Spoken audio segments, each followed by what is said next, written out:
off Facebook and then Yeah, we're live on Facebook. Yes, we are. Yes, you did not hear that. Okay, so hey everybody on Facebook, happy Monday. Glad you're here. Getting ready to answer questions. Hopefully you made it through a Monday.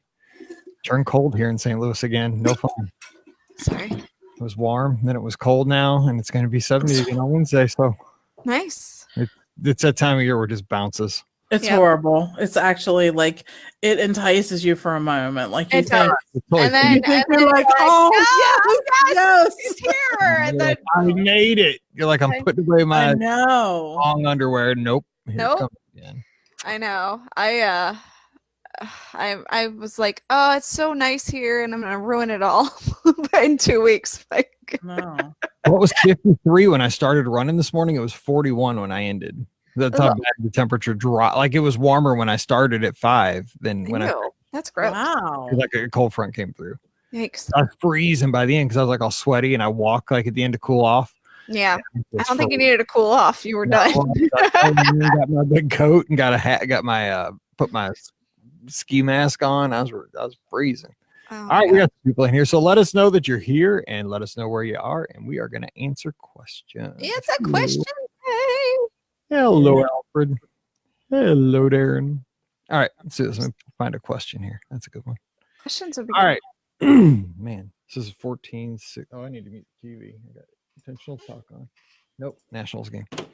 All right, here we go. Cardinals are playing Memphis tonight. All right, here we go. 1464. Welcome to episode 1464 of the Be Our Guest Walt Disney World Trip Planning Podcast. I'm your host, Mike Rallman from BeOurGuestPodcast.com and one of the great agents over at the Magic for Less Travel. Happy Wednesday to you. We hope that this week is just chugging right along for you, getting through. And, Disney talk always helps. And I love these listener question shows because we literally could talk about anything in the Disney universe, sometimes cruise line, sometimes Disneyland, Disney World, even Adventures by Disney, occasionally Alani. So we're going to jump into the inbox today and also take questions from our Facebook group. Lots of great folks tuned in live here as we record. So let's get the ladies introduced and get to it because it is opening week for baseball. Baseball starts tomorrow. Yes, favorite time of the year. All right, joining us from down in the ATL. She's also from touringplans.com, a DisneyWorldAfterAll.com, and The Mouse for Less. And I heard her on my run earlier this week on Wedway Radio. What's up, Ricky? How's it going? Yeah, Matt invited me back. I don't know why. You guys were ditching the news. Yes. So, he invited me back, and I think we're going to make it a regular thing. So if you like hearing me talk, go listen to me on Wedway. Ricky's, she's a regular on Wedway, just like Delcalax. No, that's not, no. That's not a good comparison, dear. That's an awful comparison. Yikes. Like Mylanta. No, still awful. Why are you going with the awful things? Intestinal. We're like intestinal. Exactly. Why is it intestinal? That's what I want to know. Speaking of that, I don't know if I ever told this story on the podcast, but I knew I wasn't going to, I think I might have told this before, but I'll tell it one more time. When I knew I wasn't coming back to teach that last year, like I knew like in January, I was not coming back. I had not signed a contract for the next year. I knew I was done. So, you can't really just like pack it in all the way, even though I was kind of fed up with the administration there. So I got creative because I love being a creative person. So I decided because I had like 78 sick days, which I couldn't do anything with once I left. So I took a day here and there to, I had them coming. So I took them. So, you had to call in sick. You couldn't take a personal day. So I would call in, but you always got to put like an excuse into the subsystem. So mine was always gastronomical distress. Oh my God. Intestinal distress. Because that's what Stephen Fishback said on Survivor one time as to why he didn't win the game. Because he had. Oh my goodness. I tried to be creative. I do not have gastronomical stress. Yeah, I don't have that, and I hope that listening to Wedway does not give that to you. Wow, I'm really selling Wedway. Sorry, Matt. Sorry, Matt. Yeah. All right. Also joining us, we have the coder of the Magic for Less Travel, Pam Forrester. How's it going, Pam? Happy Wednesday. Happy Wednesday. I would like any other projects that I may be associated with to also not be associated with gastrointestinal issues of any kind. So the podcast will not be sponsored by the Magic for Less any longer. Well, today's episode isn't, but Friday we still hopefully We'll see. All right, let's get before we gross anybody else out. I hope you're not listening during breakfast, but I listen to my shows in the morning, so I can only imagine. Anyway, so first question says 3 questions for a 20-something trip. So Ricky, this is kind of in your wheelhouse. You're not in your 20s anymore, but you think you are. I feel like I am. Yes. Let's go. Okay, I kind of think I am too, but I'm really not even close.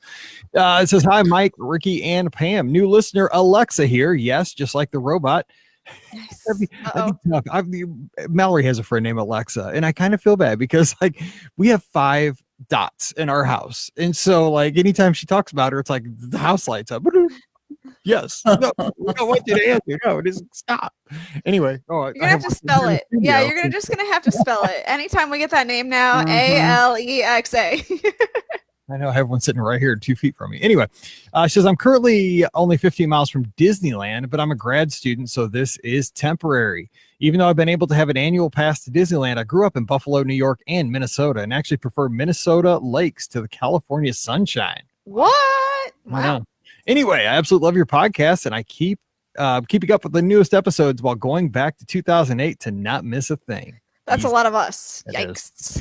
My high school friends and I are having a reunion in Disney World the winter of 2020, and I've happily been designated the planner.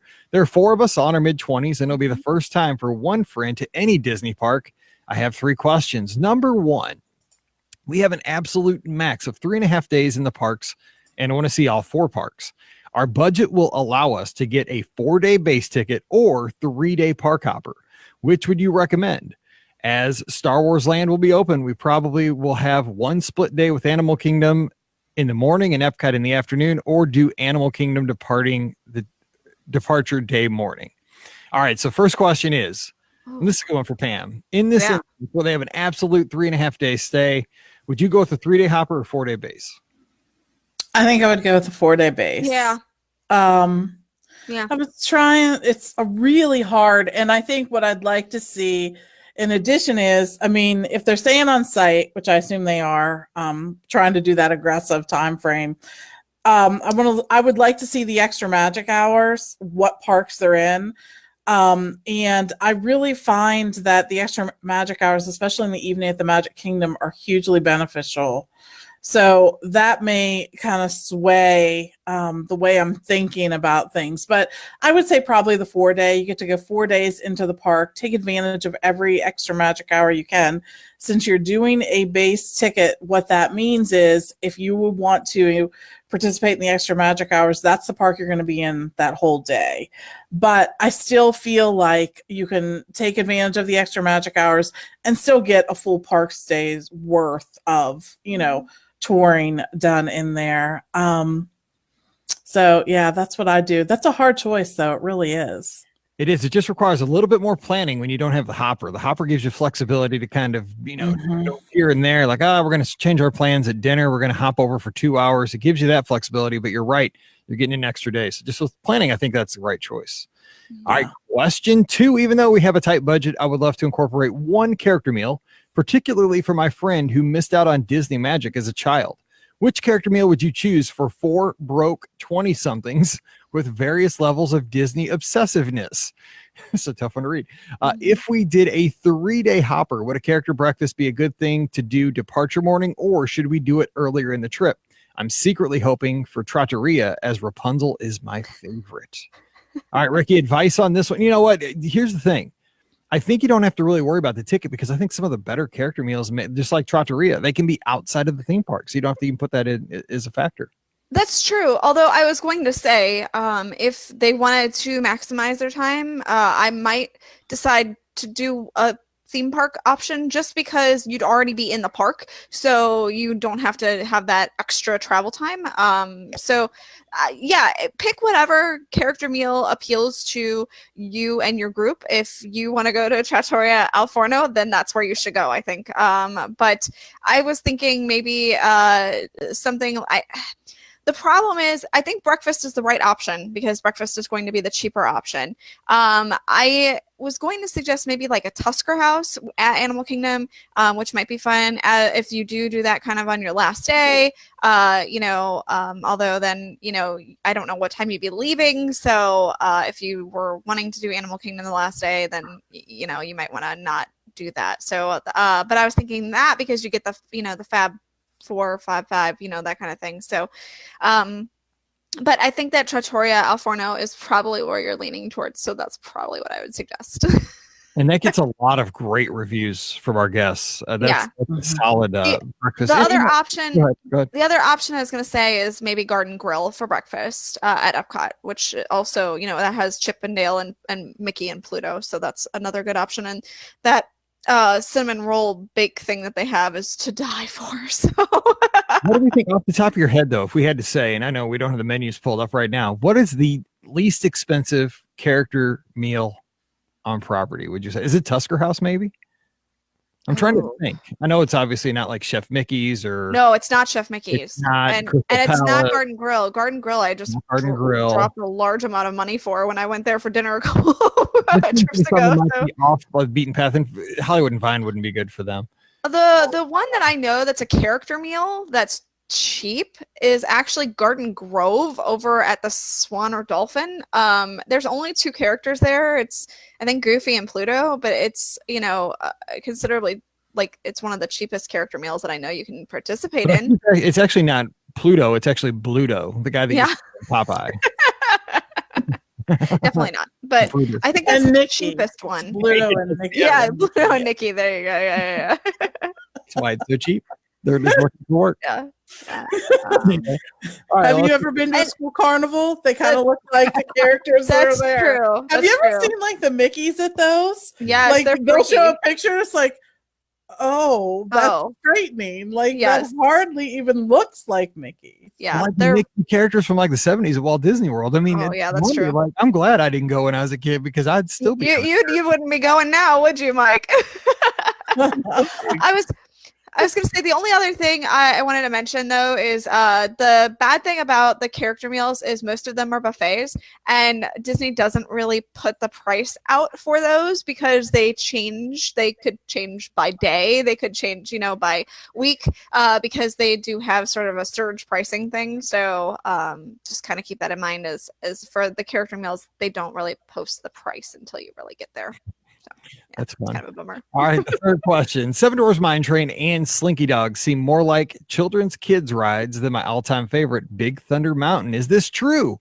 10 months out and already thinking about Fast Pass priorities. Thank you so much if you get to any of these questions, and thanks for keeping me smiling in unmagical SoCal traffic. All right, so Pam, talk to her about her favorite is Big Thunder, obviously Disneyland attraction as well as World. She hasn't done Seven Dwarfs or Slinky Dog, thinks it's for the kiddies. What say you to that statement? Well, first of all, I think that Slinky Dog is actually a very thrilling attraction. Yeah. And it's a long attraction. It's one of the longer attractions, especially in terms of, roller coasters at Walt Disney World. So don't discount that as only a kiddie attraction. I really think it's so much more than that. And I think there's a lot of appeal in terms of Seven Dwarfs too. They did a good job with the theming, and it is a short coaster, but when you go into there's sort of an interior area of it, they just did a really good job. And I think there's parts of it that are really fun. The fact that the cart sways back and forth, that you get to experience that. It's such a pretty attraction. I mean, the queue is pretty, all of it. It's so themed. I certainly wouldn't want to miss that just because I thought it was a kiddie attraction. I mean, there's so many things that I think many people think are kiddie attractions in the Magic Kingdom that I love, like Peter Pan. Yep. Absolutely a kiddie attraction, right? I mean, there's not much to it. You're in a car and you kind of just go through it, but it's just such a pretty ride. So don't discount kiddie attractions. I think that they have a lot of fun in them. So I think too, if you're coming out to World, you'd need to do those attractions because they're unique to World, at least right now. And like I said, Slinky Dog is a little bit more thrilling than you might think just looking at it. I heard Pam screaming the first time we went around that one corner. It was awesome. I said I don't like that. There was so funny. I'm like, I don't like that. Well, I would say Seven Dwarfs Mine Train obviously is not a thrill attraction. Big Thunder is more thrilling. It's a hybrid. It's a part of a dark ride. It's part of a kind of a kiddie coaster, but it's all in on Disney, because it's themed. So it definitely cannot miss. All right, next question. Actually, let's go to the chat room here and get one from Kyle. Says, we almost always drive to Walt Disney World. However, this year we're flying for the first time in 12 years. What should our family of 6 expect? Our kids are 14, 12, 11, 9. I don't think it adds up. But anyway, we're staying at Copper Creek. Thanks. Well, first of all, Copper Creek is amazing. Have a great time. But Ricky, when you're traveling, you don't have kids, but I mean, think about it. Like, what are the things they need to think about when it comes to flying versus drive? Obviously, I think the first thing that I've learned, because I was in this boat forever, you can't pack as much. You got to really be smart on your packing. Maybe do laundry while you're there. That's actually a big hack. We started doing that, and it's nice. That's true. Yes, I know. I am getting ready to pack for 10 days, and I'm sitting here going, okay, what do I need to do? Because I won't be doing laundry. So I'm like, what am I doing to get ready? So I actually did the Pam thing. I bought packing cubes for the very first time ever. So we'll see how that goes. But yeah, so packing cubes. The one thing is obviously TSA is the biggest thing that people, I think, have a lot of trouble with, especially because you have so many kids that are going with you. So know that you have to take out any laptops, anything bigger than a cell phone that is electronic has to come out. So just keep that in mind. A lot of times they're making you take out food, so just keep that in mind too. Making sure that things can run as smooth as possible. So maybe put all the electronics in one bag on the way, just to get to the airport, and then you can dole them out on the, while you're there, but like put them all in one kind of bag, and that way you can put them in each individual bucket while you're going through TSA. And of course shoes have to come off, so maybe make sure that everybody's wearing easy slip on and off shoes, that kind of thing. Just the TSA stuff is the thing that I think most people don't think about, and that takes a very long time, especially if you've got 6 kids with you. So yeah, that's the big thing. And yeah, I think anything else about traveling, Pam, can you think anything else about traveling with flying versus, I'm trying to think. The packing cubes were big. I'm really excited about those. The packing cubes are awesome, and they're awesome no matter whether you're flying or driving or whatnot. I think that they make that's just so convenient. I think there's a few things that I always invest in terms of trying to make packing easier. For me, a good rolling bag, I think, is you just need it, period. I just think you do. It makes traveling through the airport, through the resorts and everything so much easier. I also like to have a good bag that goes under the seat, for when you're flying, because that's important too. Snacks, I think, on the plane are always good to have. So pack something like that. But there's just lots of, think about what you really need and then try to find a smaller travel version of that. Like I take a blanket. There's a specific blanket, a travel blanket that I have that I love, just because it makes my life easier, but it's in a little tiny thing. It really is the size of a pop can. So, just silly stuff like that. But I think. Oh, and make sure that your devices, if you are bringing them, which I'm sure with, the kiddos you will be, have whatever game or activity that they would like to play with. But please bring headphones so that they don't play for everyone in the plane. Yeah, you have to. Well, at least on Southwest, they are you need to put the headphones on. Yeah, so bring headphones. Otherwise, there will be meltdowns because if they can't play whatever they want to play, things don't go very well. So, and make sure your devices are charged too, which is also something that, is pretty important. Yeah, because you can just charge them as you're waiting right there at the gate. Just, the kids don't want to mess with charging them, but they'll be glad they did. Make them charge them while you're waiting for the plane. And also, somebody else said, Vanessa, TSA locks. Make sure you have those. There you go. Yeah. All right, so let's get to the next question. It's cruising with a baby, ? Hi, Mike, Pam, and Ricky. My extended family and I are taking a 4-night Disney cruise leaving at the end of May. We are so excited as this is our first Disney cruise, and it's been a bucket list item for a while. Our daughter will have just turned 6 months, and I'm wondering if you have any tips for traveling with a baby that young on a cruise. My in-laws have graciously offered to watch her from time to time, so my husband and I can have some time in the adult areas, and we have some nursery time booked as well. Any other ideas or help would be appreciated. Additionally, I recently have been unable to eat any dairy products, and I was wondering if the Disney Cruise Line is as good at accommodating dietary restrictions as Walt Disney World is. I'm super bummed I won't be able to eat my fill of soft serve. That's exactly the first thing I thought of. Oh, that would be killer, because I'm practically engaged to that machine by the end of the cruise. Anyway, but I'm hoping I still get to enjoy some food, specifically desserts, while on the ship. Thanks for your help, and thanks for all you do to prepare us for our Disney destination trips. Kelly Harris, she's from Birmingham, Alabama, says roll tide, Kelly. All right, so we traveled with Mallory when she was little, and I think it was on the first podcast cruise. So that was 20, and I don't know if it's the first time we took her, but I know we took her on the first podcast cruise, which was 2011. So she would have been 2 at the time then, or a little younger than 2. So when she was little, she had the worst problems with her tonsils and adenoids. Like she would, like you would feed her, but she would like gag and throw up because like everything got clogged up down there. Like she was constantly having trouble breathing. Like she'd just sound like all the time. It freaked you out as a parent. Like I was a mess. So anyway, we took her on a cruise. Obviously we went to World first. She caught some kind of bug down there like kids do, you know, like a cold or something.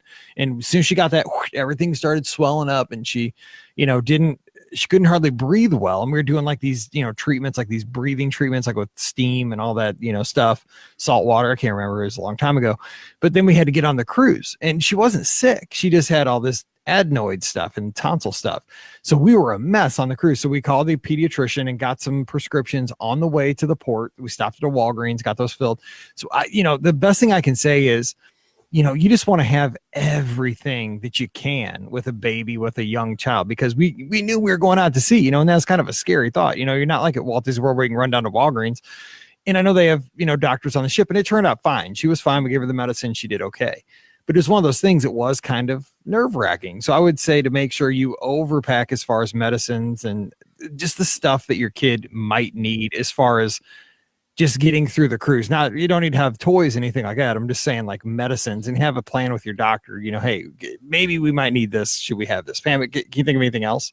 Yeah, I totally agree with that. It is, you know, that kind of thing is kind of scary, but do know the doctor, they do have a medical facility. It's a great testament for travel insurance, and checking with your insurance provider to see what they cover too, just so you know that, and don't have to really think about that kind of thing. I think with a baby, one of the things that's really challenging, and this is true whether you're on a cruise or anywhere else, is they want to be on the ground, on the crawling or starting to walk, or walking but falling down. And I just remember being like, oh, that ground is disgusting. But you know what? You sort of have to just throw caution to the wind in that space. You can't make yourself crazy. Make sure, though, that you give them time and space where they can, you know, ambulate around on their own, because that's always the thing with little kids. They get frustrated when they're used to moving around on their own, and you're impeding them by holding them or in a stroller or carrying them or holding their hand, or, you know, I mean, oh, that thing is just crazy. I think you've done great to bring those built-in babysitters with you. Yes. I mean, that's a big bonus, right? And plus you're taking advantage of the nursery too. So I think that's really sweet. I think that it's good to have time away. And I think it really gives your child an opportunity to do things without you in a really controlled and safe space. That nursery is just the cutest, and they have such great staff in there. So anyways, so cute there. Make sure that you bring Mike mentioned like the prescription medicine. Make sure you bring like the over-the-counter the stuff too. That's the stupid stuff that ends up costing you like $25 for some Neosporin or something. Yeah, but you know, when your kid's sick on a cruise ship, you get for some ibuprofen. You know, the liquid ibuprofen. It's just what you do. So, Ricky, do you want to talk about the dietary restrictions? I mean, I think she's going to be fine. Or go ahead with the baby. Yeah, so I was just going to throw in, we do have on the Mouse for Less, we do have a page all about cruising with little ones. So that can be a big help. And there are some complimentary items that are, you know, included that they will provide for you. So you might want to check that out. And then you can see what items there are that are available to purchase too. So it just might help you out a little bit there. So that's kind of, I think, something you should look at. As far as dietary restrictions, Disney Cruise Line is the best. They will be happy to take care of you on your cruise. Just make sure you speak with your cruise staff at the first dinner that you have. And actually, I think you can even do it beforehand as well. Maybe when you get on the ship, I would, just head to they usually have one restaurant that's open for like discussions. So, if you needed to switch your dining or, time, that's open for that. Or if you do have a allergy or things like that, you can go and speak to the dining team beforehand and kind of have that discussion with them. But they will absolutely be more than happy to assist you and take care of you on your cruise. And you'll get some delicious food along the way too. So don't worry about that. Now, it is a bummer that you can't have the all-you-can-eat ice cream. But Disney Cruise Line will absolutely take care of you on the dietary front. I hope I never go. If I ever have a lactose intolerance and just put me in the ground, I'm just saying, I love me some peanut butter parfaits. This show sponsored by Dairy Queen. Thank you. That's exactly right. All right, let's get to the next. Actually, there was a question earlier way in the chat. Now the chat's flying by, so I may have missed who asked. I think it was Jennifer. And she said it was Jennifer Shelton. She was like, this is kind of looking up some stuff for a friend. And she said she was surprised. I think a lot of people may have this question. That's why I'm going to throw it out here. That she was pricing a room for Pop Century and had 2 adults and 3 kids. And it worked. And she was like, how does that work when the capacity of a Pop Century value room is 4? But one of the kids was 1. So it was a baby. So what happens in that situation, just so she knows and everybody knows, that kids 2 and under don't count against the capacity for the room. So you could technically have 5 in a value resort room if one of the kids is 2, 1, or under 2. Mm-hmm. So, but Pam, I mean, this is one of those things where, I know like a lot of times the budget's super tight, and that's why you're looking at an All-Star Sports or a Pop Century. You're not trying to splurge. Mm-hmm. But I mean, by the time you because you're going to need a pack and play at that point, or some kind of a place for that young child to sleep, as well as 2 beds full of 2 people. That's where a moderate kind of makes sense, because you could get the pull down bed in like a Caribbean beach or a riverside, and everybody's got a place that's kind of, it's just, and you got a bigger room. I just think it is a little bit more, but I think that for the sanity, especially if you're going to have 4, 5, 6, 7 nights, it's going to be money well spent. Yeah, I tend to agree with you. Although technically in those rooms, Pop Century would be the one I think I would attempt it at, just because of the new configuration with that room and the fact that you can, it has the pull down bed, and they're working on movies, but that's going slow right now. So, you cannot be guaranteed to have one of those rooms. So they do offer you the ability to have a pack and play, but you kind of feel like it's right there. You know what I mean? It's like, it always feels like it's in the way somehow. So just consider that. I kind of tend to agree with Mike. If you can swing a moderate resort, that might be the way to go. Just that little bit of extra space gives you a place to actually put the pack and play. There's actually a designated space for it. Not that Disney designates it the pack and play spot, but this is the pack and play spot. This is where it goes. There's not an X on the ground. It's like, you must put the pack and play right here. And if you don't, then no.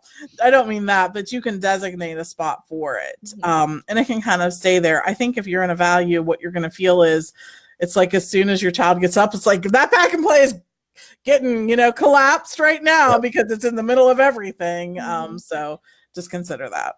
I've heard some people putting them in the bathroom area, not the bathroom, but like by the vanity. Yeah, right. That little curtain, or right, slide out door, the pocket door. That's kind of interesting. Right. But the new configuration, you can't do that though. Yeah. As Pop.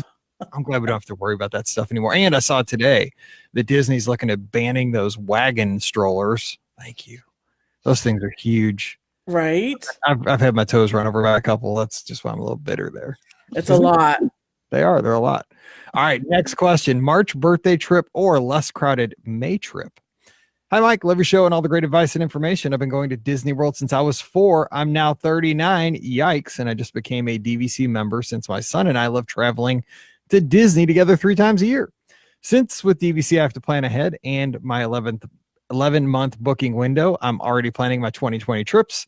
My son will be turning 13, yikes again, in March of 2020, and we would love to be in Disney for his birthday. However, we usually try to avoid the busier times of year, and I believe this will be smack dab in the middle of spring break madness. Easter falls on April 12th in 2020, so my question is, should I avoid March and push it to the beginning of May?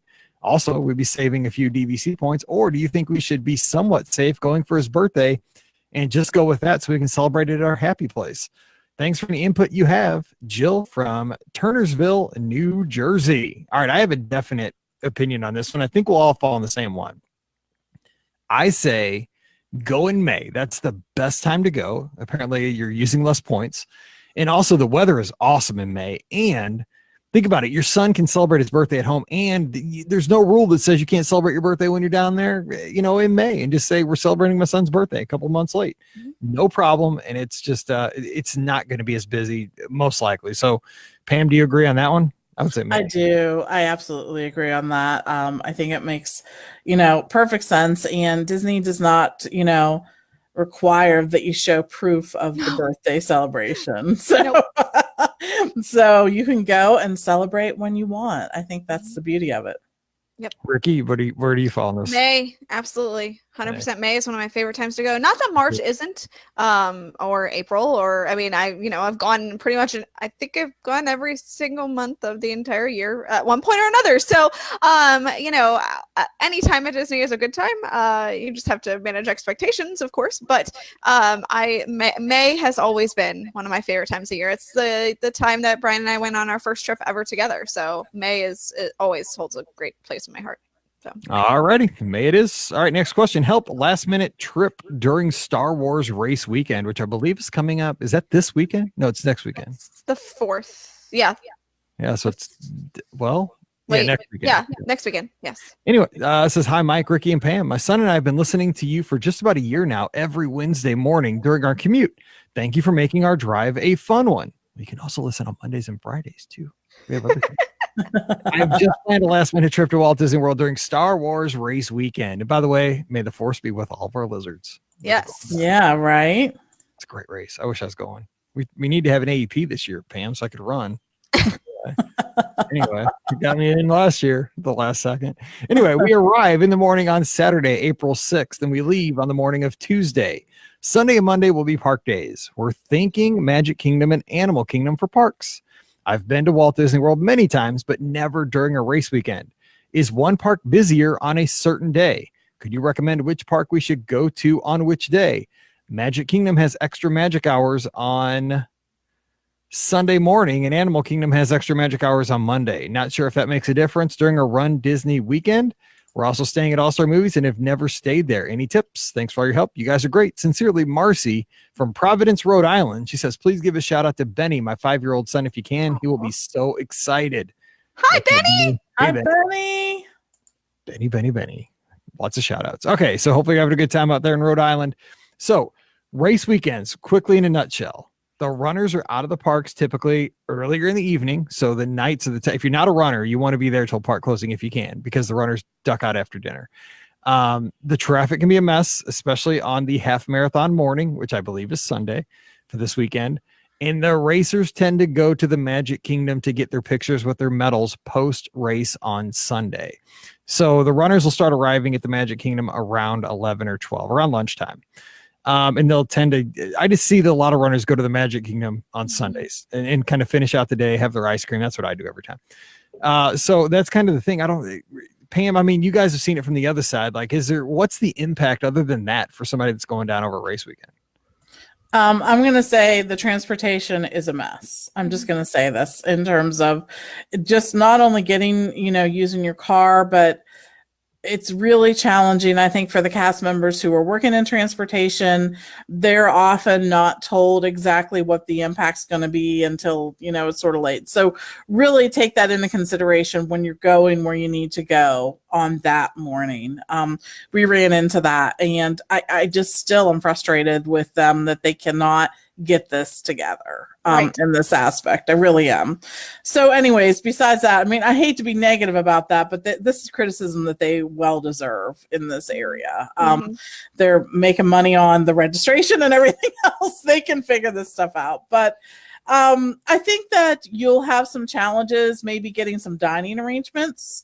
Yeah, so plan that. Yes. Plan this as early as possible. If you're not early, you're going to be late on that one, and you might be eating at some less desirable for you spots. But then again, you may find your new favorite location. So consider that. But if there's some place you really want to eat, make plans for that. Mike's right. The parks aren't too bad. I think the other place that people tend to go after the races is Epcot. There's a lot of drinking around the world that happens. So consider that too. And wherever the newest attractions are, because a lot of times they're looking to see those too. So it does have kind of an impact on the parks after a while. But then in the evening, that should die down some. All right. Heather's got a question in the chat. She says, we're staying at Wilderness Lodge for the first time this spring. What recommendations do you have for activities at the resort on our off-park days? We're not really going to answer that one today. Heather, we got your hopes all up there because I read your name and read your question. But Friday, we're going to talk about, it's going to be called the other stuff. We're going to talk about stuff to do that you may not be thinking of. And it's just little things that might be a half hour here, 45 minutes there, that when you go home, you'll have some, cool extra pictures and extra memories, stuff that we don't talk about. It's the minor stuff, the other stuff, but we're going to talk about that and we'll hit Wilderness Lodge. So we'll get to that on Friday. Rob in the live chat, it says first time he's watched the live show, longtime listener. Do you know if they'll be doing fast passes for any of the Galaxy's Edge rides? Ricky. You give the bad news. Yeah, it depends. At first, no. So there's that. For the Millennium Falcon attraction, which will be the first attraction that comes online when the land opens, they will not be offering Fast Pass. There is a Fast Pass line that has been built, and they will be offering Fast Pass at some point. I believe the Millennium Falcon also will have a single rider line that also probably will. I'm not sure if that one will be open during the initial opening of the land or not, but for sure Fast Pass is not. And then as well, the other attraction, the Rise of the Resistance, will also have Fast Pass. But again, no idea of whether that will offer Fast Pass when it first opens or if it will work the same way the Millennium Falcon attraction will work, where they will not offer Fast Pass at first. And we don't know when they will start offering Fast Pass either. So it's going to be, I'm sure they're trying to get a handle on capacity and all those things. So until they have a really good handle on those kind of things, they're not going to offer Fast Pass for the attraction. How fast will you drop Brian if single riders open on the opening time? Peace out. See you later. There's attractions in Paris that we're going to go ride, and I'm like, look, see you later. I'm not riding with you. I'm just going to wait in the single rider line. It's fine. I'll see you later, Brian. See you later. Let's get off of Crush's coaster. It's fine. Yeah. Too funny. All right. Last question today comes from Sherry down in Houston, Texas. She says, the title of the email is Sellout Potential of Special Events. Howdy, Mike, Pam, and Ricky. My family of 5 will be at Walt Disney World mid-November this year, and I'm trying to plan some extras. I'd really like to go to Early Morning Magic and also the dessert party at the Magic Kingdom. My budget has changed some, so I'm scaling back on some of the original plans. I would like to do both of these events, and they may still make it into the budget, but I may not be able to make these decisions until closer to the travel dates.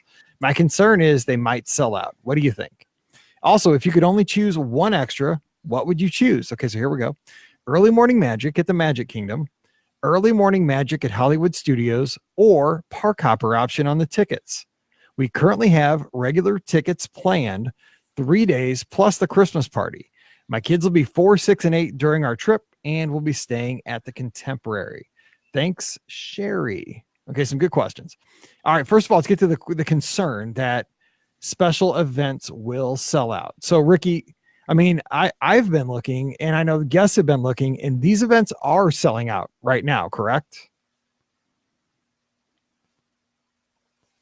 We lost Ricky. Here she comes. Here she comes. Drum roll. We cut her out. There she is. I was looking at the email. There you are. You're back. All right. So the question is, we've been seeing these events actually do sell out, these extra early morning magics and after hours. Yeah. So she was asking which one to choose. Was the early morning magic or the park hopper? That was the question, correct? Well, initially she was asking, do you think these things will sell out? Oh, do you think they'll sell out? Yeah, I know that so right now, the evening ones at Animal Kingdom have been selling out. And I think maybe I saw a Magic Kingdom one too sell out. So it seems like the evening hours are selling out. The morning ones are still, I haven't heard about those selling out. So you're still okay. If you kind of wait a little bit till you find out more about your budget. And knowing Disney, they probably won't release the dates until about the time that you're looking at maybe making those final decisions on your budget anyway. Mm-hmm. So yeah, I think that you'll probably know about where you'll be when Disney releases the dates. All right, so let's make this last decision for her. So she's looking at, she's trying to make this one splurge, just one extra upgrade. She's looking at extra morning, and she has all abbreviations here, so I'm doing the best I can. Extra morning magic at Magic Kingdom, extra morning magic at Hollywood Studios, or park hopper tickets. And the kids are 4, 6, and 8. Okay. Pam, what would you go with out of those three things? You get to pick the bag. Man, that's a tough call. I still can't decide.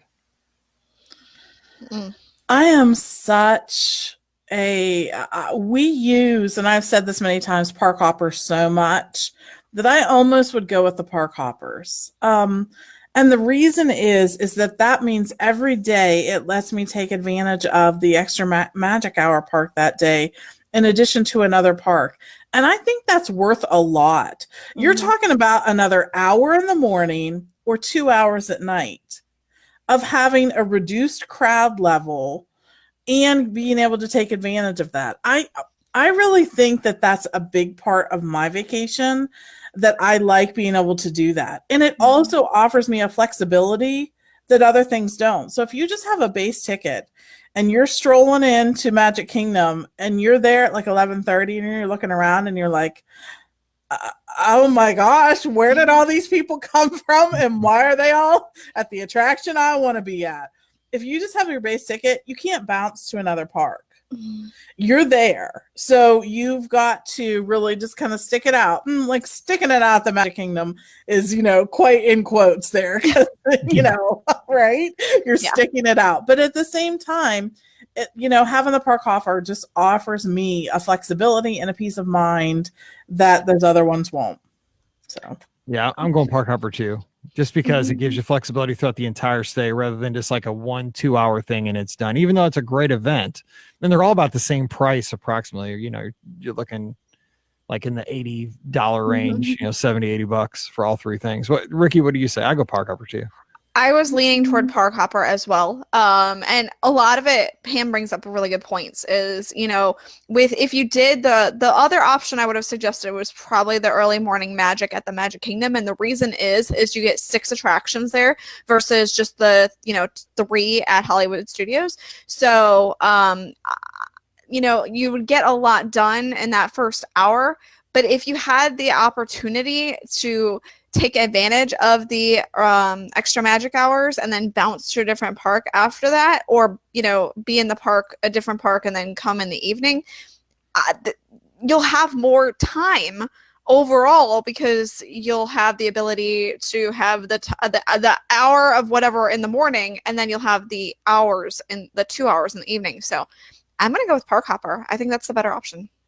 All right. Well, and Kim in the chat is asking, wondered how difficult it is to get into Trader Sam's. You just got to go up to the greeter and say, shark bait. Ooh, ha, ha.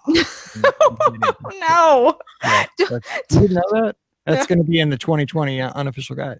I bet it is. Shark bait. Ooh, ha, ha. Just there's a door. You just go to the door. And most of the time, there's a person sitting there and you go right up to him. Shark bait. Ooh, ha, ha. I think it's been okay as of late. I heard that they were actually changing the hours, getting here soon, and I think they were going to be opening earlier as well. So that will allow even more guests in to experience Trader Sam's. So you should be just fine. Yeah, it could never hurt. You could say it. It'd be fun. Anyway, shark bait. All right, that's good. Don't forget, today's episode brought to you by our friends over at virtualmickey.com, home of great iPhone apps like Theme Park News Disney Edition. Ricky, what's in the news this week? What can we read about? So exciting news, actually. There is going to be a brand new film that is added to the Land Pavilion at Epcot. It is replacing Brian's favorite, The Circle of Life. That was not Brian's favorite, was it? It absolutely was. Yes, no! I'm not joking. Brian loved that stupid film. It was so preachy. Now Brian wants to save the world. We always looked at each other and we're like, little preachy dog. I think he just liked it for the nap capabilities, and that was mostly why he enjoyed it. Yeah, he very much enjoyed seeing the Circle of Life film. So now we will have a new film we can catch for him to nap in. And it is called Awesome Planet. And the film will showcase the beauty, diversity, and dynamic story of our Earth. And there is currently no word on when this film will officially debut. However, I did see over the weekend that they did have the sign up for the attraction. They had the graphic that they shared online. They have it now out front in front of the attraction. So who knows if we'll be getting this sooner rather than later. I mean, Earth Day is coming in April, so maybe they'll want to debut it for Earth Day. Who knows? But I'm sure I will share with you all when it actually officially opens as well. So. Look at Ricky connecting those dots. That's what she does. I know. Look, smart. SMRT. That's a Hazelwood School District education right there. Absolutely, 100%. Yes. All righty. Created two great podcasters right out of one school district in North County. It's scary. Little did they know. Exactly. Yeah. We're on the Hall of Fame or the Hall of Shame, I think. That's right. Oh my, yeah, the Hall of Shame, definitely for the two of us. Yeah. All right, don't forget, you can grab this app. It's a free iOS app, Theme Park News Disney Edition. Check it out at virtualmickey.com. Thanks to everybody, including Nancy Turner down in Houston, always uses our affiliate link. It's beourguestpodcast.com/Amazon. We appreciate that so very much. Give us a follow on the social media, Instagram and Twitter at Be Our Guest Pod and at Be Our Guest Mike. And of course, we got a great Facebook page at facebook.com/Be Our Guest Podcast. All right, time to get out of here. We'll be back again on Friday talking about the other stuff that you can do to make your next Disney vacation just that much better. It's going to be a fun show, so join us for that. And until then, for Pam and Ricky, I'm Mike saying, ooh, shark bait, ooh, ha, ha. We'll see you real soon. All right, let me save that. Oh, wait, let me just cut that out real quick. Oh, my goodness. Yeah, somehow I just dropped. I don't know what happened there. That was weird. Are selling out. I could see you, but yeah, I know. It said I was in the lobby, and I'm like, no. And I didn't have. Here she comes. I didn't have the. Here she comes. Drum roll. We cut her out. There she is. I was looking at the email. There you are. You're back. All right. So the question is, like, we've been seeing these events actually now, correct? We lost Ricky. Here she comes. Here she comes. Drum roll. We cut her out. There she is. I was looking at the email. There you are. You're back. All right. So the question is, like, we've been seeing these events actually. That's good enough. All right. Let me save this episode. La la la la la la la la. 64. Oh, I need a space. Edit. All right, so we'll talk about the other stuff. Remember, Kim, shark bait. Ooh ha ha! You gotta say it. You gotta say it like you mean it if you want to get in. Otherwise, you're like, sorry, you have to go up to Tambu Lounge. That you did not give us enough feeling. Tambu Lounge. That's for the people who don't know the secret passage. Like, sorry, you have to go upstairs. I know. And remember Tambu Lounge? It was closed for a while because they were doing a remodel. Yes. And it looks the same. Shockingly similar. Like, what do they do? They put in a little booth. Oh, okay. They put up new valances. There you go. Yes. I know all about these terms because we're fixing up the house to sell it. So we're painting and decluttering and all that. Hey, James J. Williams in the chat. Hope you survived his Taco Bell. Remember, you never own Taco Bell. You just rent it. Jeez. No. All right, let's do it. So we're talking about those other things. Okay, here we go. 1465. Is Friday a holiday or anything? No. Nope. Nope. Last Friday of the month, though. Okay. Yep. All right. Welcome to episode 1465 of the Be Our Guest Walt Disney World Trip Planning Podcast. I'm your host, Mike Rallman from BeOurGuestPodcast.com and one of the great agents over at the Magic for Less Travel. Happy Friday to you. baseball's back. It's the last Friday of March. April is around the corner. I mean, it's spring, daylight savings time. It's a great time of the year. Hopefully it's turning a little green where you are in the world. Hopefully it's not raining as much in the up in the plains. We were thinking about you guys up in Nebraska and Iowa. I know it's been a rough one already, but we're going to kick off this weekend a bit early as we do, talking Disney. And today we're going to have a fun time talking about the other stuff you can do down at Walt Disney World. Maybe not as publicized things, they're there, but people maybe don't think about them or take advantage of them. And they're not huge things. They're not things you're going to, write home about, but maybe it'll be something that'll make a better memory for you on your next trip. So, if you're with us on the live chat, we got a lot of folks joining us live here on Facebook. Drop those into the chat. We'll add those to the show to make everybody's next trip that much better. So Ricky is joining us from down in the ATL from a DisneyWorldAfterAll.com, touringplans.com, and the Mouse for Less. Happy Friday, Ricky. Yay!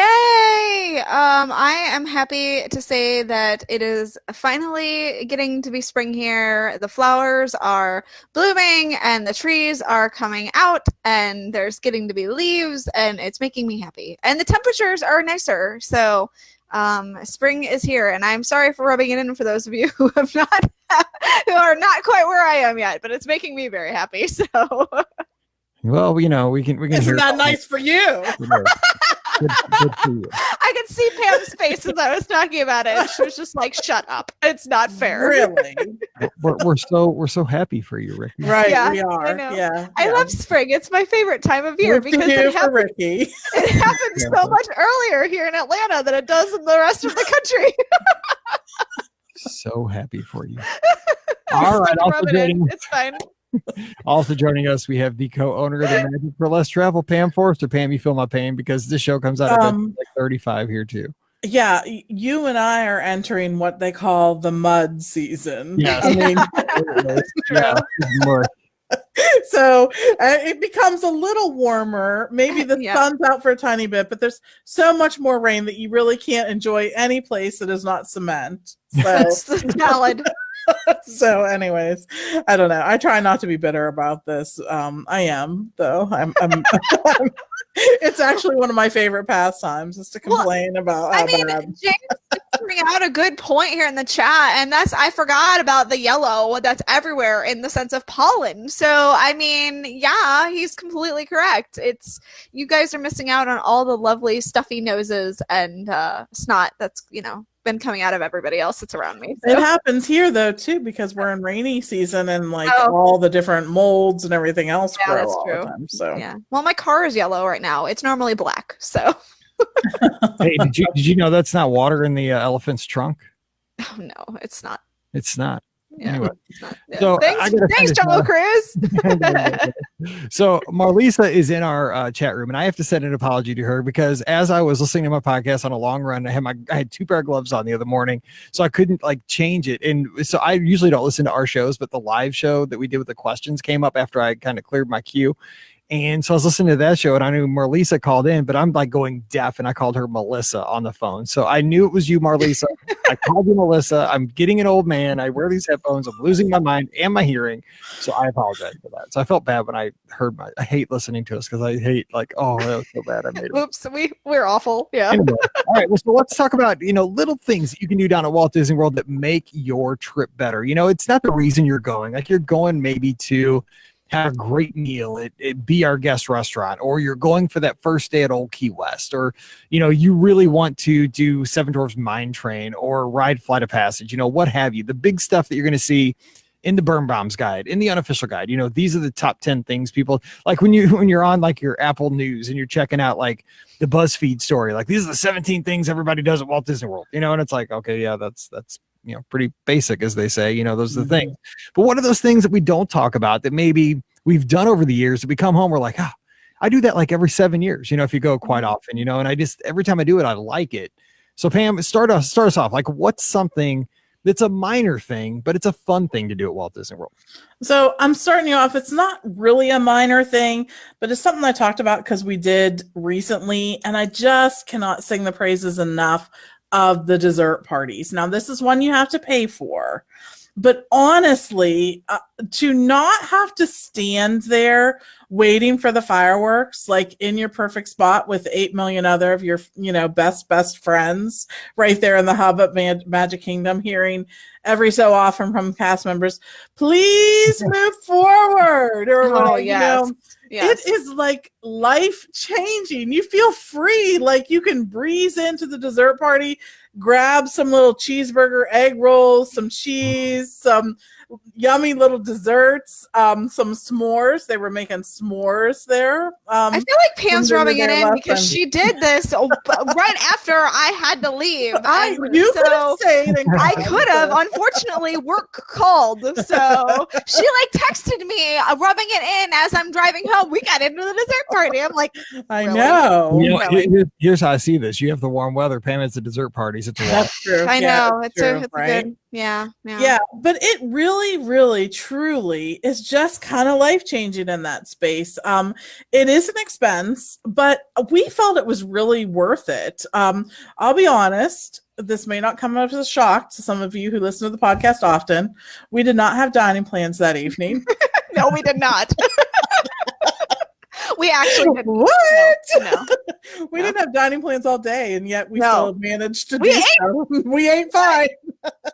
But anyway, this sort of encompassed our dinner because we had Jungle Skipper Canteen with Ricky. And so then, we ate cheeseburger things and cheese cubes and everything else. You know what I had on the drive home? Combos. I had combos on the ride home. So. No.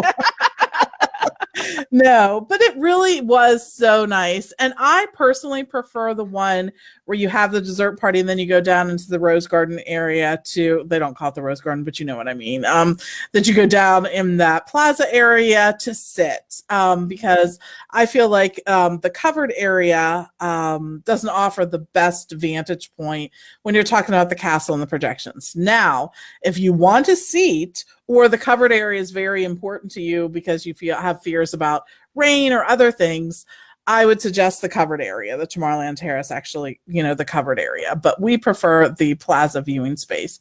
But it's really great, and it adds so much to our trips. We've done them at some of the other parks, too, and had a great time.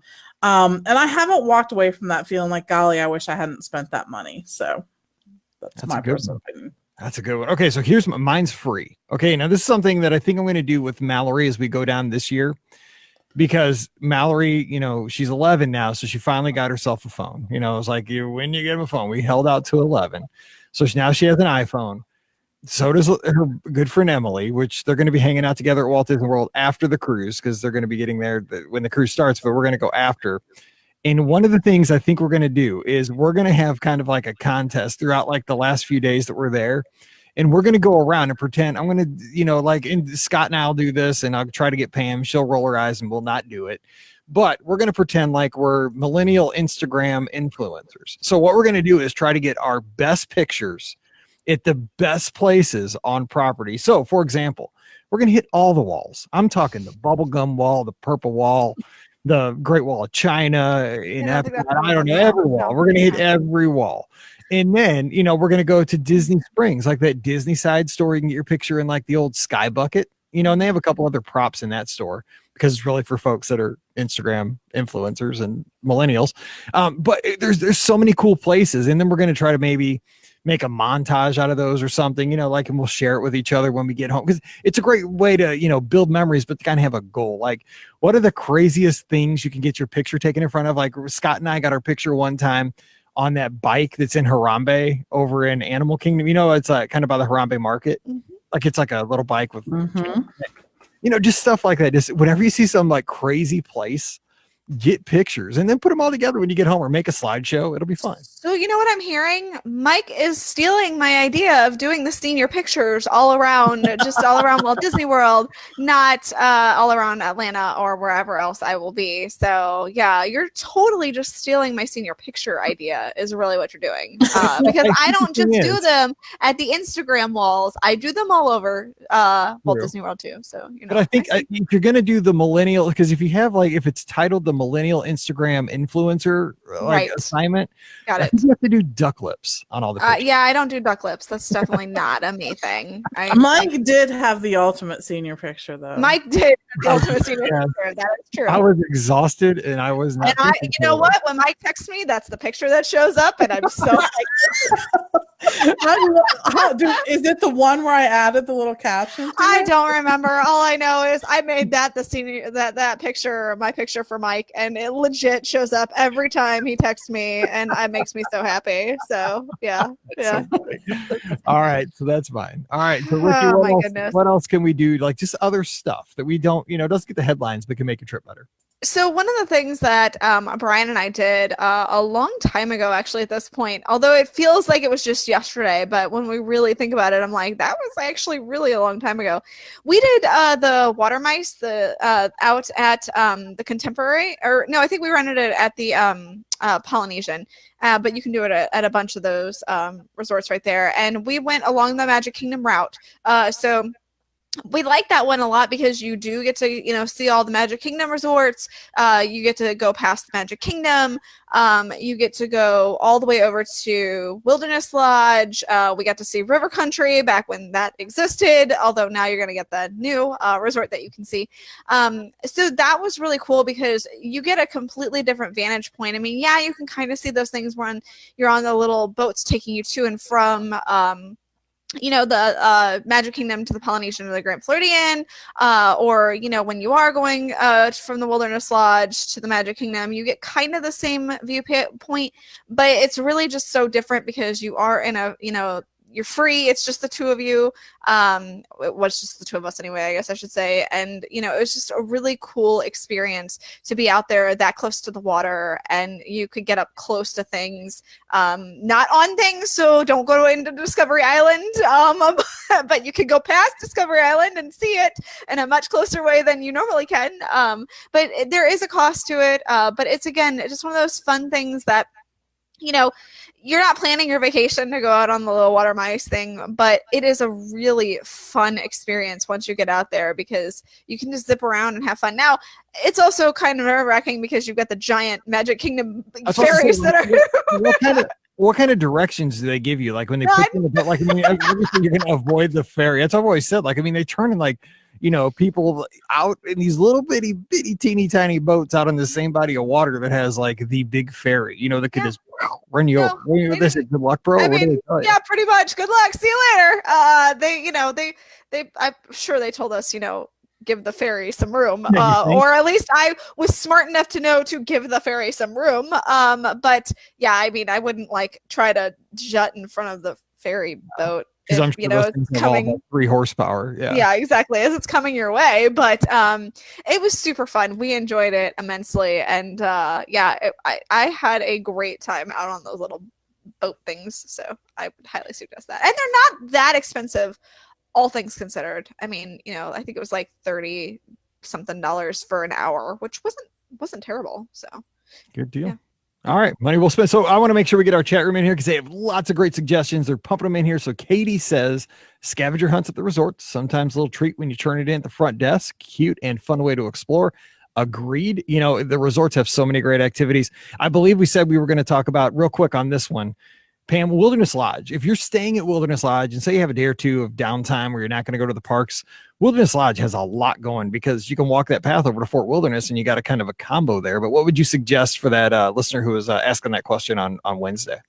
There is so much at Wilderness Lodge to do. Stop by. There's a hidden Mickey list, and there really are some challenging hidden Mickeys. Like these aren't the run-of-the-mill hidden Mickeys. Like there's 3 circles over there. That's a hidden Mickey. Some of these are challenges, really and truly. So really enjoy doing that.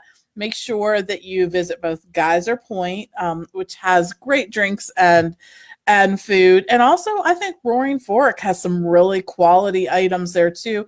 They have a new covered area outside where you can sit there at Roaring Fork. So that's completely worth it. My favorite lounge is Territory Lounge. Love that location. So I would sit there, make sure you explore. There's some fireplaces at the Wilderness Lodge. One is you enter in from the Wilderness Lodge, turn around, you'll see a little area there. It's a sitting area that has a fireplace. There's another sitting area that's higher up, but even there's different levels that have different seating areas there at the Wilderness Lodge. So take some time to explore there. And then make sure you check out that awesome fireplace. There are rocking chairs by there. In addition, you can go up on each one of the floors, and each of the floors has a little display talking about that level of the fireplace and how it relates to the Grand Canyon, what kind of things you can see in that level of the Grand Canyon and things like that. It's really interesting. So that's worth it. And Jeff says, another suggestion, he says, we found out about all the small runs that the resorts have. That'll be a great way to start our mornings during our trip in July. So this is something that Disney's added over the past, let's say, year. It's typically once a week at the resorts, and they've had them, they're adding them all over. I know that they've, they have the beignet dash over at Port Orleans French Quarter. So if you're staying at Riverside, just hoof it over there, just down the path, and you can do that. You get a beignet when you finish. You get beads. You get a little medal. I know that they do it at the Polynesian. It's called like the Dole Whip run, and you get a little Dole Whip at the end. But Ricky, I think you put a blog post together with this on the Mouse for Less, correct? Yeah, our great new blogger Bob and Pat created this blog post for us, and it has, literally every race compiled, as well as pricing and everything you possibly could want to know about these races. So go check out the Mouse for Less blog and search for the runs at the different races, at their different resorts, I should say, and you'll be able to find out more information there. And these things are typically just like a 1 mile thing, Yeah, they're not far at all. Okay, but I don't even think they're 5K. I think they're like 1 mile. So you can figure, I think it's a great thing for the entire family, even the little kids, because everybody can walk 1 mile. You don't have to run them. They're not runs. You can run. And they're not timed, really. They're not timed, really. Yeah. You get a bib, though, which is kind of fun.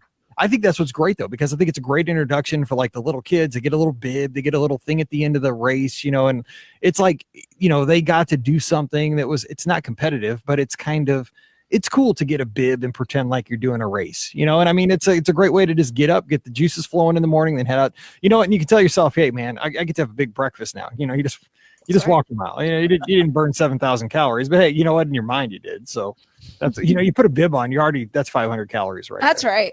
100%. All right, Katie's got another suggestion. She says clubs in the DVC villas. Anyone can go in and do art projects. They have some great options. Beach Club remodeled, that one's her favorite. And Pam, we've had meetups kind of in these.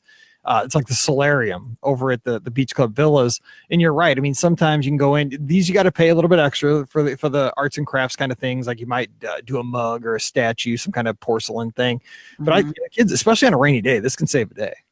Yeah, absolutely. They do have little art projects at different times. What you're going to want to do is check on the activity calendars. They put them out soon after the first of the month. And I'll give another plug there to the Mouse for Less. Those folks keep them up to date. Just know that sometimes it's not on the first of the month that we have them. Gotta wait for Disney. It depends on Disney. It's not us. So I know sometimes we get messages of, when are you going to have the calendars up? And it's like the first. And I'm like, I don't know. They don't have them yet. So yeah, just be patient. I promise we'll get them up. Right. But it just might not be, the first. So. And you can see they'll have different activities listed there each day. Some of the activities also take place by the pool. That they'll have some things set up there. So there's going to be different activities throughout the resort. But yeah, I think the ones where you can make a craft are really cool because that's something you get to take home. That's a memory. That's a cool thing. I'd rather have my kid making a craft that they could take home, spending money on that than one of the stupid, humongous lollipops that's true. Or one of the other souvenirs that kids always want to buy. So I thought you were going to say spend 2 hours in the arcade rather than arts and crafts. Like go do arts and crafts. Yes. The other thing is a lot of the resorts are doing arts and crafts for adults in the sense of like painting and wine, or just painting. Way, really? Yeah, or just painting. So even for those of us who have zero artistic ability, there are some resorts that are offering these painting classes classes. They only take place certain days of the month, but they are still a fun and unique way to do something different on your Disney vacation. And it's a Disney themed painting, which I'm all in on that, especially because I have zero artistic ability. And I know I can do this. It's like paint around this thing, and I'm like, I can handle that. Let me ask you this, Pam. Does alcohol make you more artistic? Absolutely. I think it lowers your inhibitions, like you're always like, oh my gosh, am I doing this right? Is this, wait, this, mine doesn't look like his. No, it does not. If you have a drink, maybe you're just like, you know what? That looks awesome. Yeah, like I'm good at this. That kind of looks like the orange bird. Right. Close enough. Exactly. It's orange. And it's got it's a circle. It's got, it's got a beak. Kind of. Yeah. Right. All right. Jennifer says evening events at the resorts, for example, s'mores in the movies. I think that's underrated. But here's the thing, Ricky. I think a lot of folks like me, if you have a certain personality, you feel initially like watching The Little Mermaid at Riverside under the stars is time wasted. We could be nominations. I mean, no, I get it. Yeah, I get it 100%. Like, I'm like, I could be in the park. So, I mean, but there are people who do just resort only vacations. And for those people, it's perfect because you don't feel like you're wasting valuable park time. It's not wasting. I've done the s'mores thing too, which is actually a lot of fun. But yeah, it's not. I think as Disney fans, we have to let ourselves try things like that and just like let go of the guilt, because when you do it, usually you're like, oh, that was so great. I mean, there's countless things I've done at Walt Disney World that initially I'm like, I'm not going to waste time on that. And then for some reason, like I'm almost forced to do it. Like, other plans fall through, you do it and you love it. Pam, I mean, if you kind of fallen into that boat too? Absolutely. It's a vacation. So the funny thing is, sometimes, and I do this as well, I force myself to go to the parks, right? And I'm like, well, I should be there and enjoying the parks. And I get there and I'm like, okay, seriously, why am I here? Like, I was having a perfectly good time sitting by my pool. Like, why did I even think this had to be something I had to do? So I think it's really worth really examining, are you feeling pressure to go do something because you think you should, or do you really want to? And also gauge the rest of your traveling party. I know that there are certain times where there's one person in your party that may be pushing you to go do things, and the rest of your party's like, we would rather just stay at the resort, or we would, it's okay to split up. It's okay to have not everyone participate in something, and it's okay for people to even enjoy different kinds of attractions. So take all of that into consideration. It's true. All right. And Kim's got a great one. She says her favorites involve the live music, the band at the Grand Floridian in front of Misner's. So the Grand Floridian won't be in front of Misner's much longer, but yes. They'll be singing "Be Our Guest, Be Our Guest." Oh my gosh! If that rumor is actually true, that they're changing that bar to Beauty and the Beast theme bar, that is very interesting to me. But they are refurbishing it, so I know that much. At least I know that much. Kim must be on my vacations with me. I'm just saying, like, these are the things that I do. Kim, are you going to be there when we're going to be there? We'll meet up. I mean, understand. I got an email from Disney asking if I wanted to be Gaston's at Grand Floridian. So, I mean, what's that mean? Anyway, she also says she likes to go to the lounges at French Quarter and Riverside. So lovely to sit and enjoy a drink at the end of a day. Yes. I mean, but again, I'm like, I'm missing Illuminations. But then when I'm like there at Riverside watching Yeehaw Bob, or, just, having a longer meal at Maya Grill with the soft jazz guy playing, live soft jazz, like, I love it. Like, I can't regret it. So, see, Katie has another one. Let's see, Sorcerer of the Magic Kingdom. Also, you have what's the one in Adventureland? That's the pirate adventure thing. Yeah. That's fun. And, you get a little souvenir. Again, you get to take home some cards. And I think with the pirate one, if you complete 3 of them, you get a fast pass for Pirates of the Caribbean. So that's kind of nice too. And Kim says painting on the bayou at Riverside is super fun. Or at least at Port Orleans. It might be at French Quarter. I'm not sure. Nice. I guess that does help. Okay, so Pam, throw another one out besides the chat room. We're getting all these in there as quickly as we can. But what else could you add to your vacation? Minor thing, but major impact. So I'm going to say this is for my husband, who was completely underwhelmed by this the first time I showed him. But how about the electrical water pageant? Now you have to make plans to see it, because either the Magic Kingdom has to be open, and it'll go past at that time, or you have to go to Fort Wilderness, Wilderness Lodge, Polynesian, the Contemporary, Grand Floridian to see this. It has a different time that it passes by each one of those resorts. But this is sort of like a Disney tradition. I just feel like it's so vintage that it's cool, right? I mean, it started for the opening of the Polynesian. So doesn't that make it vintage by this point? Yes. Like nostalgic.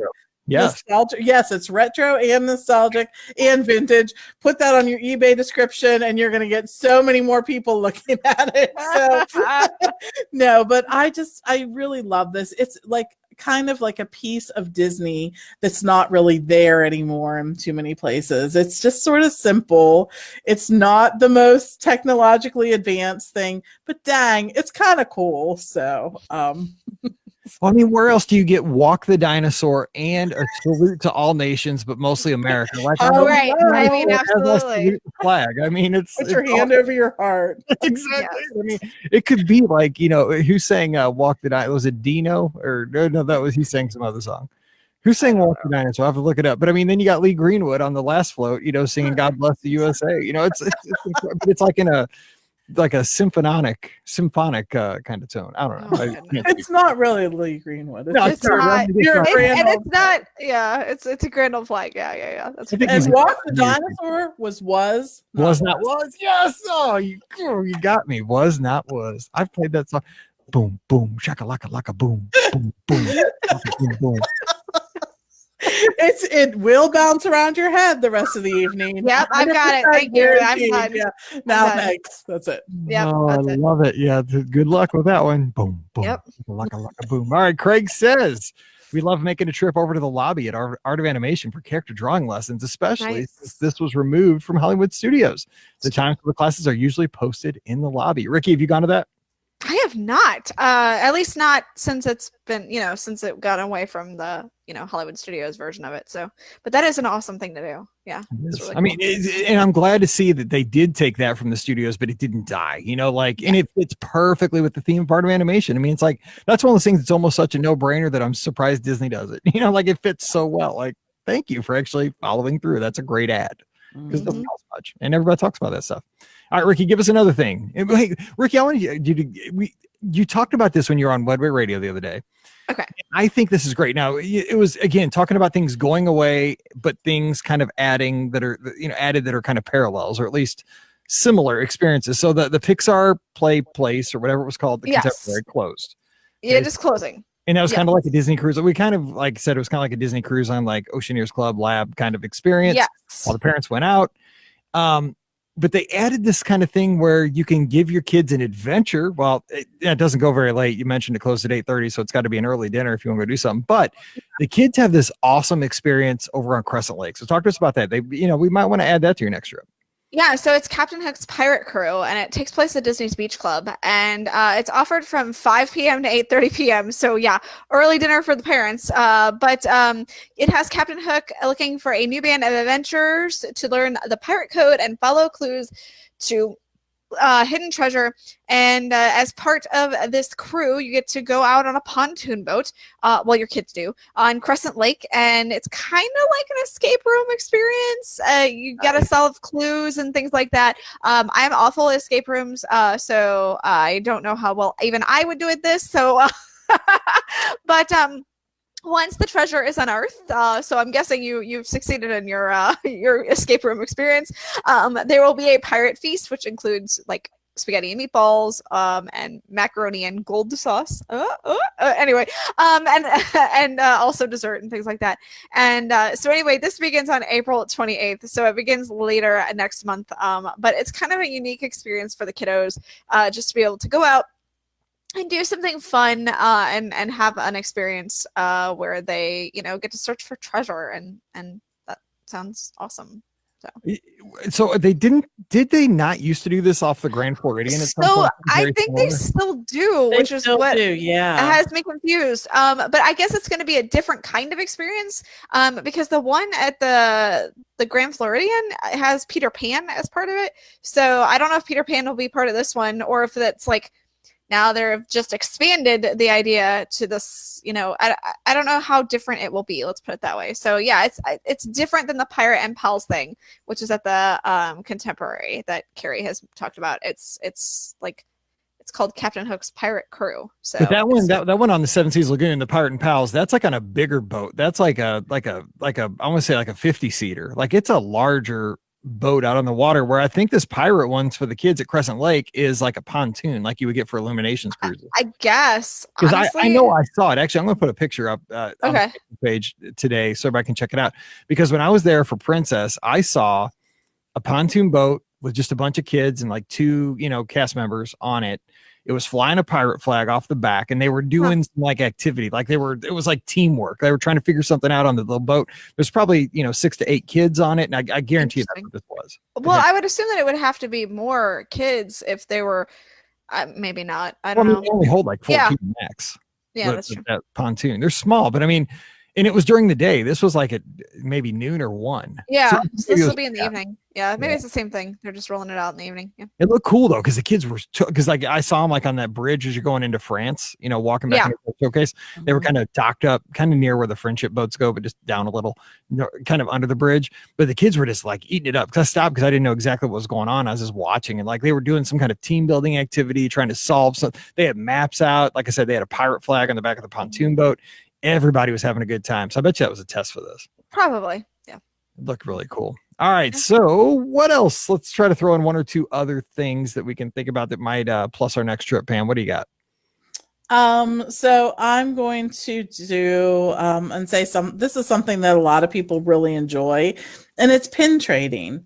People still do the pin trading, and I see lots of people bringing pins with them to trade. They're looking at the cast members. Kids really seem to enjoy this. I think this is a great way to encourage your kids to interact with the cast members.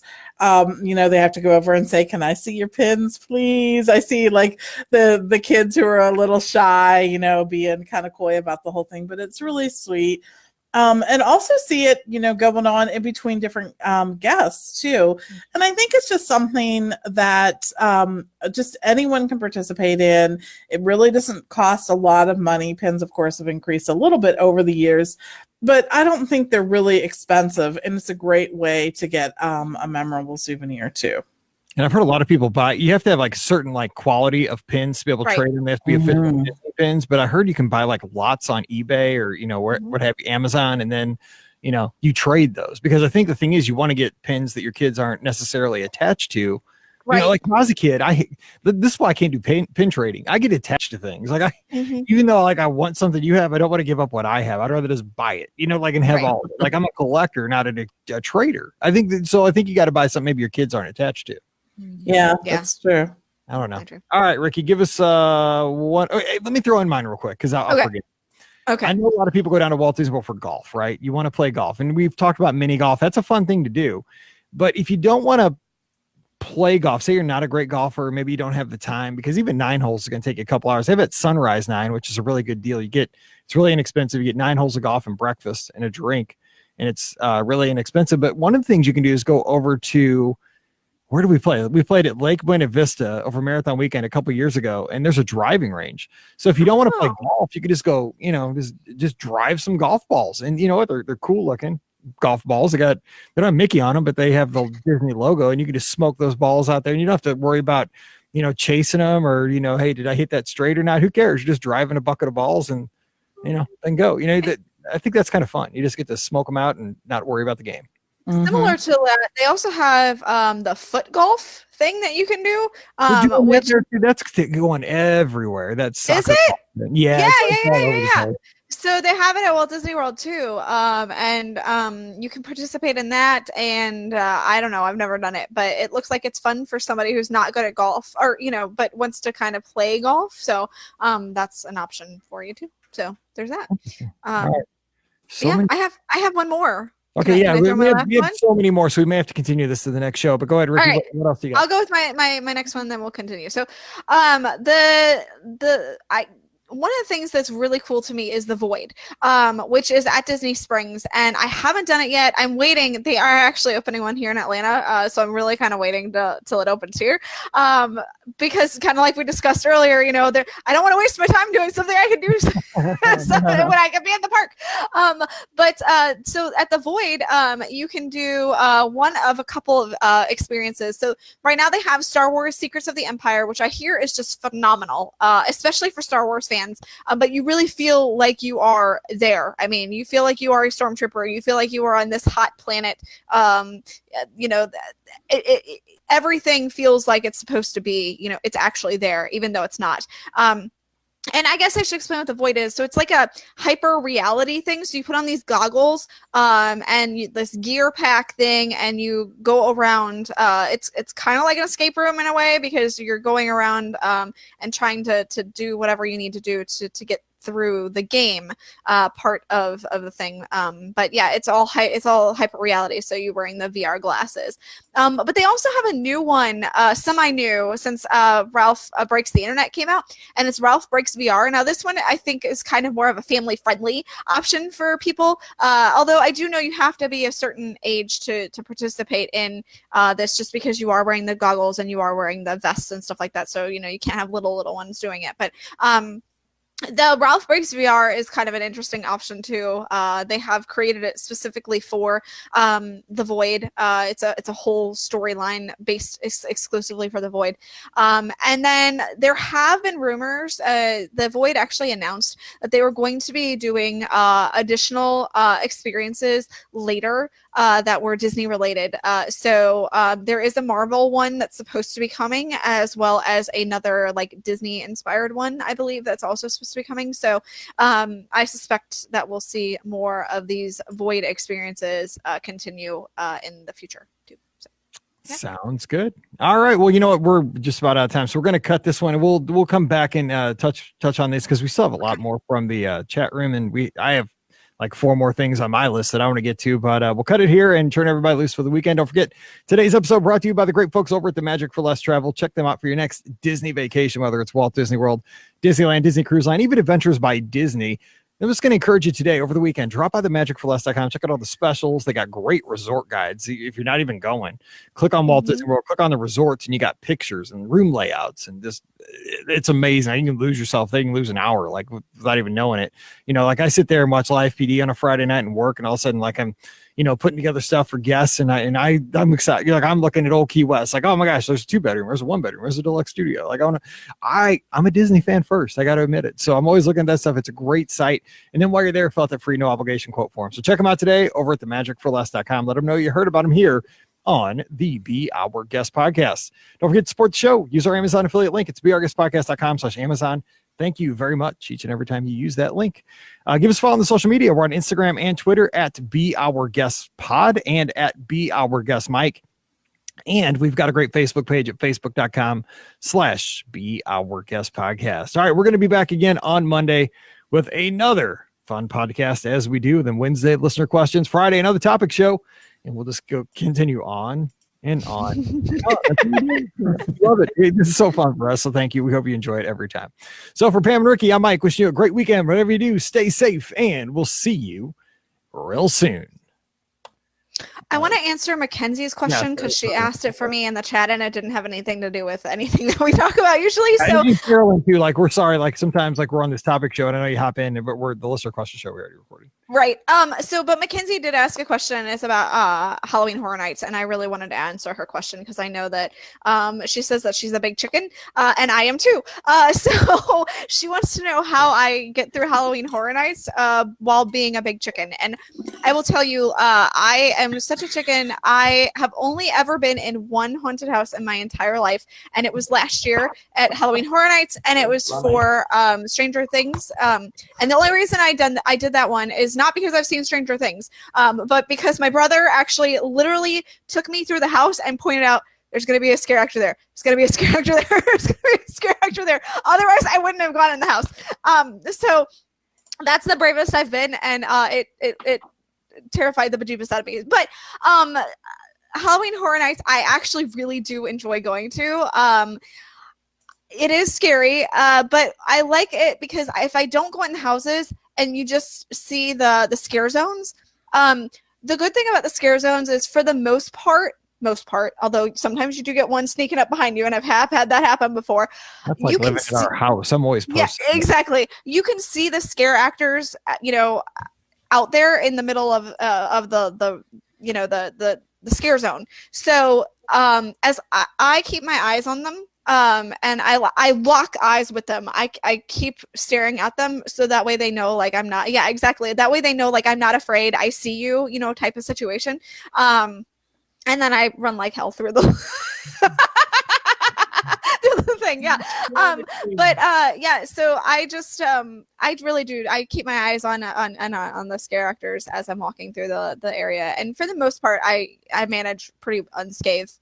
There are times when they will still like, even though I'm watching them, they will still pop out at me and jump out again. Like they'll like startle me just for a second, but it's really okay. I really am a big chicken. The thing that scares me the most is probably the chainsaw horse. As Mike and I have discussed before. Because, yeah, exactly. But that you can hear them, you know where they are. So that's another big thing. And I like going for the food. They have fantastic food. They have pizza fries, which are fantastic. Oh my gosh. And also the twisted tater, which is also another one of my favorite things that they have. But I really do. I have such a good time at Halloween Horror Nights, even though I'm a huge chicken. So you'll have a good time too. If you don't like Mexican food, don't go to Taco Bell. If you're scared, it's really, but it's really, I go because Brian wants to go, like, and my brother. So like, I go because there are people in my family who want to go, and I don't want to be left out. So like, I don't go in the houses at all though. I wait for them. I people watch, which is one of my favorite things to do, is just sit there on the, ground or at a park bench and just watch as people go by and get the bejeebus scared out of them. So, yeah, that's kind of, I really do like Halloween Horror Nights. I mean, just for that aspect of it. It really is. I've gone 3 years in a row. I will probably go for the 4th year this year. So, I'd like to work it. Yeah. That would be fun too. Yeah. Yeah. So I worked at that haunted house, man. I had some fun. All right, so we got to get out of here because it's TBT. Sorry, I just wanted to answer her question. So. All right, we'll see everybody in the chat. See you guys. Have a good evening.